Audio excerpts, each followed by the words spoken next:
Good night, chat. Today we will be sleeping. Today we will be playing Poise Shaman. Don't be fooled by the fact that it's a 25, that it's a 65 point. This is actually just sleeper content. So we're just going to let my voice lull you all to sleep. On a serious note, I remember this build predates Hexfall. I know I'm using the Hexfall main hand, which is what boosts the build from merely pretty good to genuinely insane. The thing that makes this thing good is cleansing Totem U, giving you very reliable absorption, and then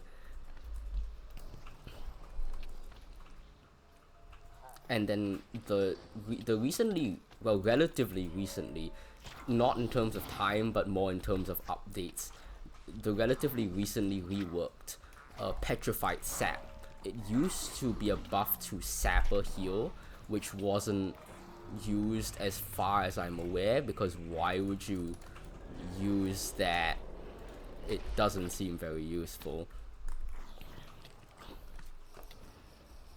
But is now a buff to the amount of absorption that cleansing can give, and also a buff to the rate at which it ticks.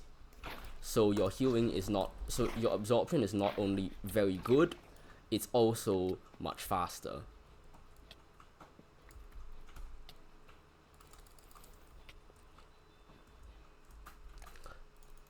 You may notice that I am playing in F5 mode. This is a sign of my disrespect for the game in general, because I am playing Shaman.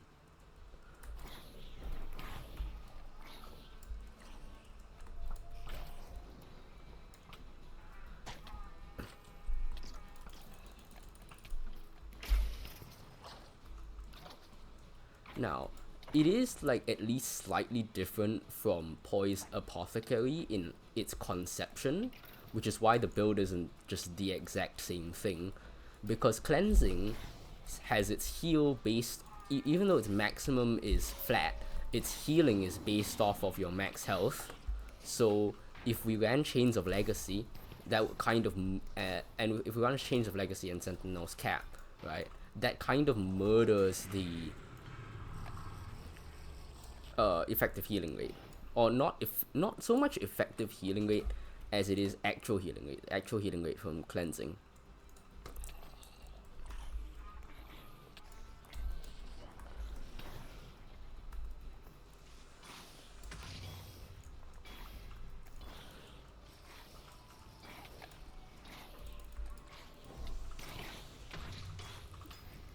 Like, the build is performing, I hesitate to say this well, because I don't know if you would consider this performing well, but it performs at this level with tier 1 normal infusions and not a single delve infusion. Like, I don't have epoch or anything, it's just, it kind of just is like this.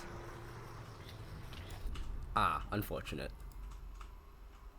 You can get murked if you're not careful and if you're not holding knuckle bones, which is why you don't really want to do so much. But it's Soothsayer, so it matters a lot less. You can get near permanent uptime without Mountain's Dew. So I'm gonna elaborate a little bit more on the skill cycle of this thing. It's mostly just that you throw all your totems, and then it's like you throw all your totems and then you stand in them, and then whenever you want to move, you use your Totemic Projection. There's a tiny amount of nuance in how you use your Chain Healing Wave. The first charge of Chain Healing Wave, in my opinion, should be cast off cooldown, because that keeps your totem uptime a little bit better. Or if you want to be a little bit more advanced, or a little bit more fancy about it, you don't cast it immediately off cooldown. You make sure that you're pointing at all of your totems and that they're all up.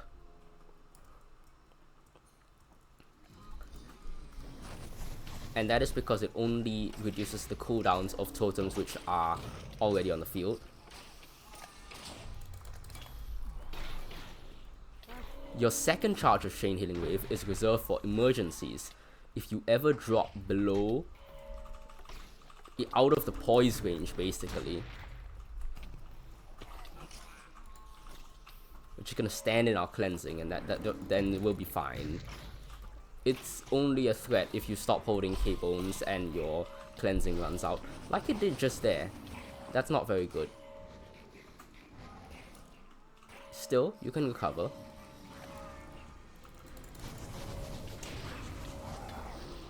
I don't really know what's going on, but I don't need to because it's Poise Shaman.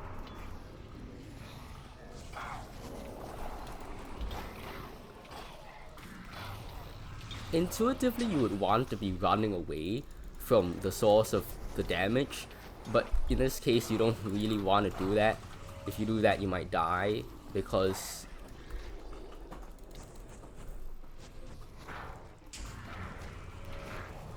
that means you also lose access to your cleansing. However, I think I'm dead here. Yes, it is in fact possible for a build with 500 EHP to get overwhelmed. 500 HP and rampant healing. Especially in this case, because I wasn't mining any spawners. I'm also not playing particularly well.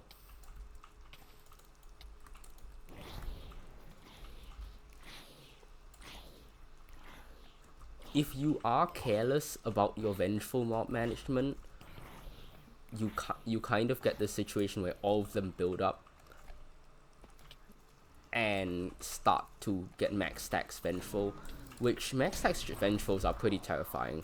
And even if you're an AoE class, you'll basically only kill one at a time, because once you kill something, the others heal.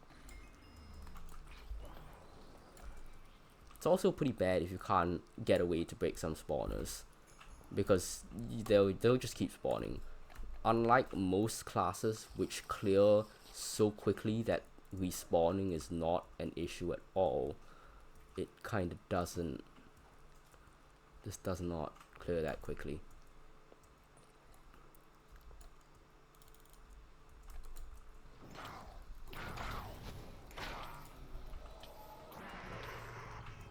So what am I gonna do for the rest of the like 20-30 minute, probably, I don't know, I don't write this, I don't have a script, and I certainly don't know how long the video will last while I'm recording it. What are we gonna do for the rest of the time that we have? I'm gonna talk about like Shaman in general. Of course, normal Shaman is like marginally better than this in terms of how engaging the gameplay is, because you can run away and stuff, and you actually you're sort of forced to, because otherwise you can't just face tank all the mobs, otherwise you die. But I feel like in this case,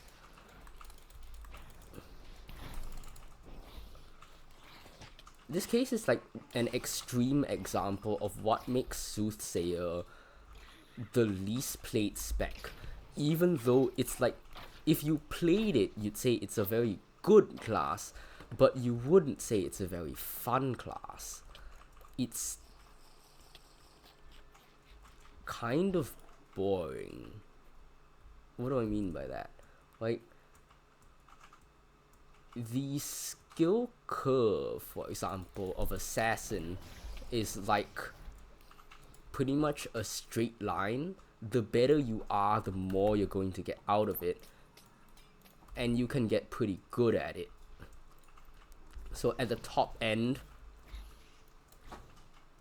you can get insanely good content which feels great to play and is actually entertaining to watch. If you've ever seen a Tolumaxing stream the all on Assassin, because Assassin just clears really hard. Like having stealth is just invaluable.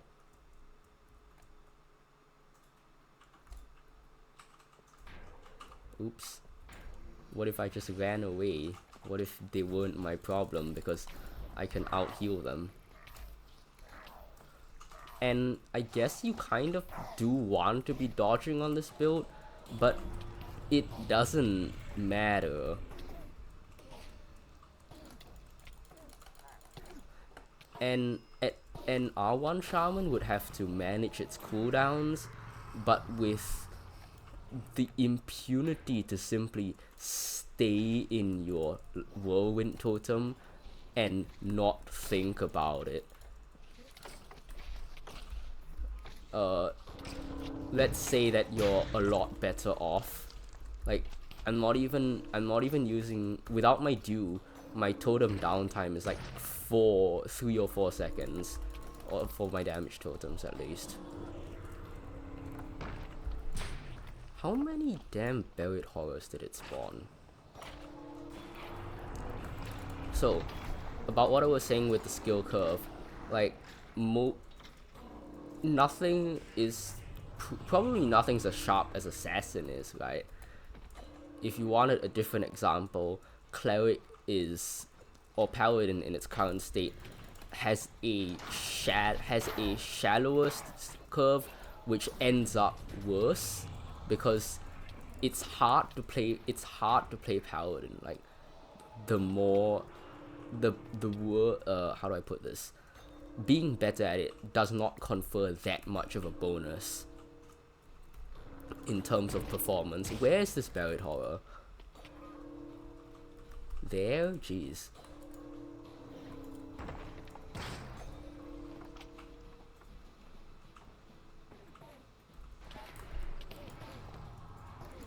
But, like, the Shaman skill curve, especially for this build, is practically a plateau. You could give this build to, like, I could probably mail this build to like a random R3 player, and within like 2 POIs they'd be getting the same performance as me.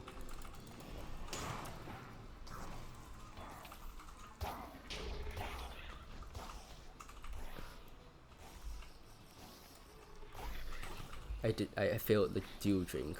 Yeah. And that's because Shaman doesn't have a lot of say in how its damage is dealt.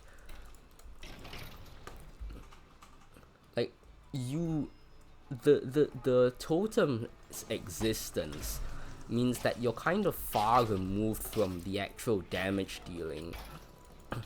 Like, the decisions you have to make are not the same as something like Assassin, where you have to like manage your, like, you have to manage stuff on Assassin, but you also get to actually crit enemies. And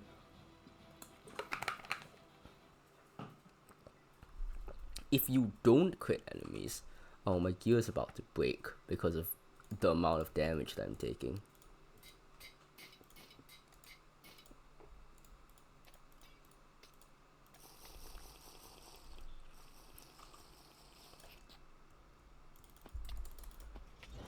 But yeah, there's very little engagement with the game in terms of how you deal your damage. And similarly, there's not that much engagement with the game in how you heal. You stand in the zone, right? Or you could stand in the zone of your cleansing totem, or you could press swap hands.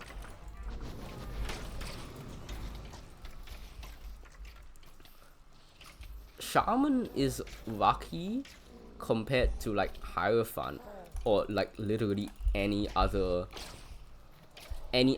class with a healing ability, because Shaman just gets to press one button and heal, doesn't have to think about like, it doesn't have to think about are there players here, or do I have to hit something, or I guess it technically does, but it's kind of a stretch to call that any kind of,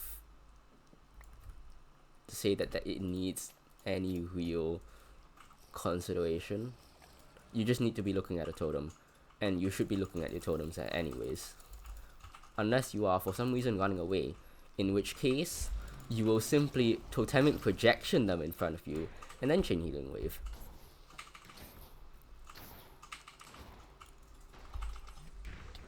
Melt the fall.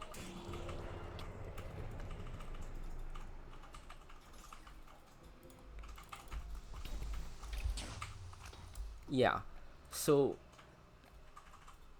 the amount of stuff that you can do is quite limited.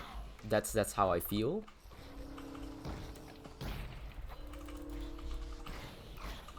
Like, you would have to meticulously balance your skills on pretty much any other class if you wanted to take out a crowd like this.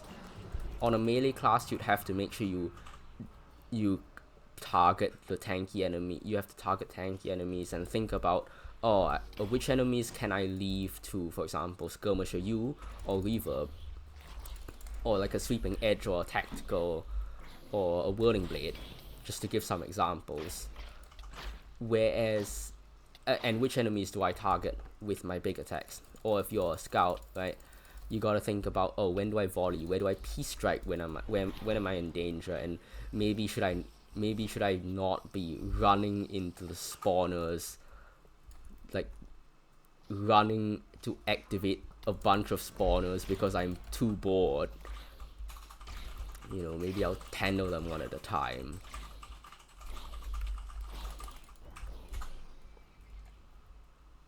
Or like on mage, you gotta make sure you get the spell cycle down. But here you just kind of live or die, mostly live to be honest, with the way this goes, by the whims of your totems. And it feels a lot like you're watching something happen. Now, the build is actually pretty good in a team context, cause it's a sport class. I'm gonna be real with you. This is not supposed to be clearing on its own.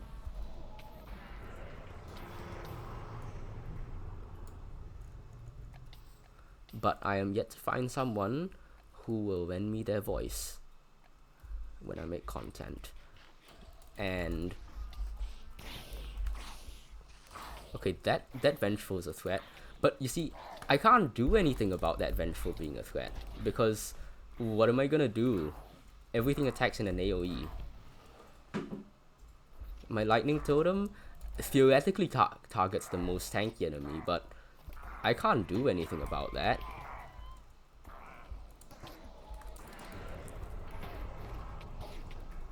Like, what am I? Oh, I'm gonna control my damage. What, with my AoE attack or my second AoE attack?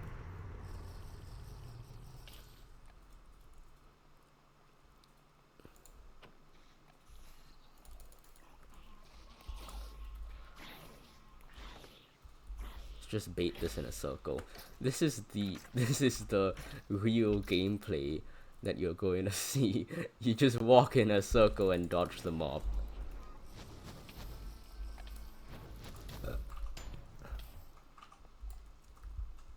I didn't cast any of my damage totems. Yeah, okay. We're gonna stand over there and you're gonna die over there.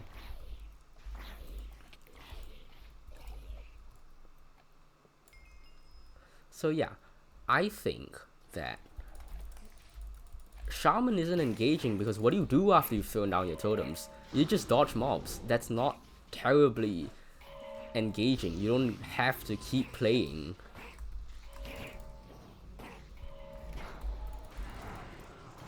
So I did not have this problem with Windcraft Shaman, because Windcraft Shaman had Aura to cast, and it had Haul, and it had Uproot, and you had to manage your blood pool. If you haven't played Wind,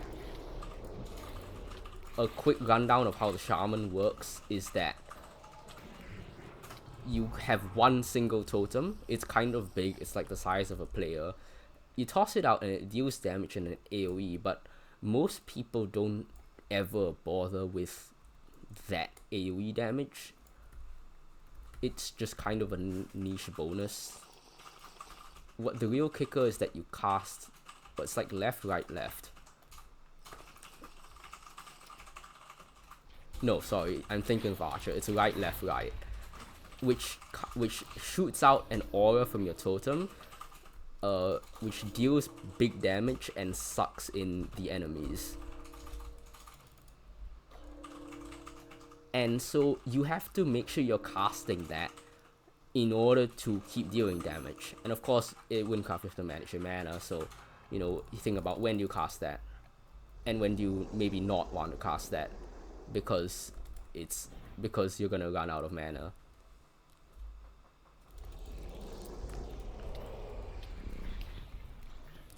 So you had something to do all the time, and if you didn't do it, you're not gonna succeed.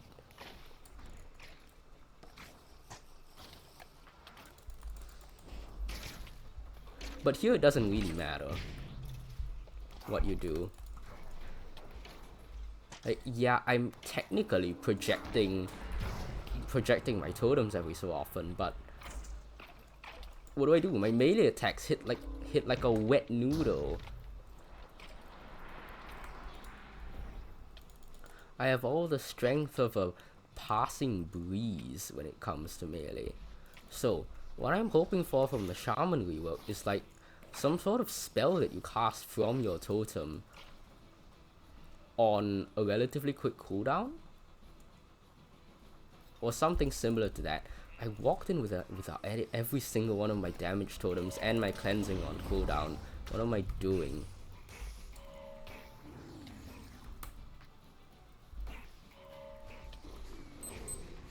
It's Transcendent, of course it is. Is that the boss I just witnessed fall? No, it's not. It's the other mob. Well, good.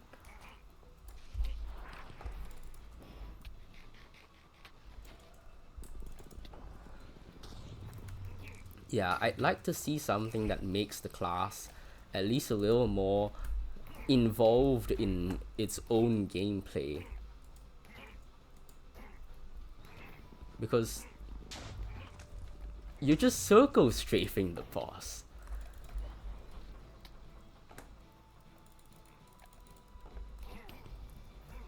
I mean, don't get me wrong, it's an insanely good support because of the healing. Oh, I beat it.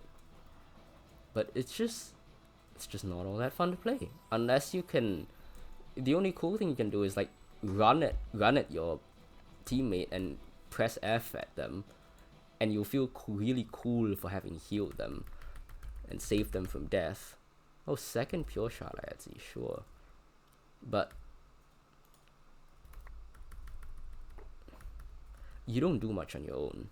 So that's my thoughts on Poise Shaman. How long is this recording?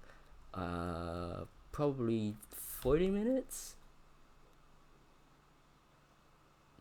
Oh, it's only been 24 minutes. That's actually surprising. Isn't that shorter than my Cutter Cleric 22 point? Something, the absolute state of Paladin.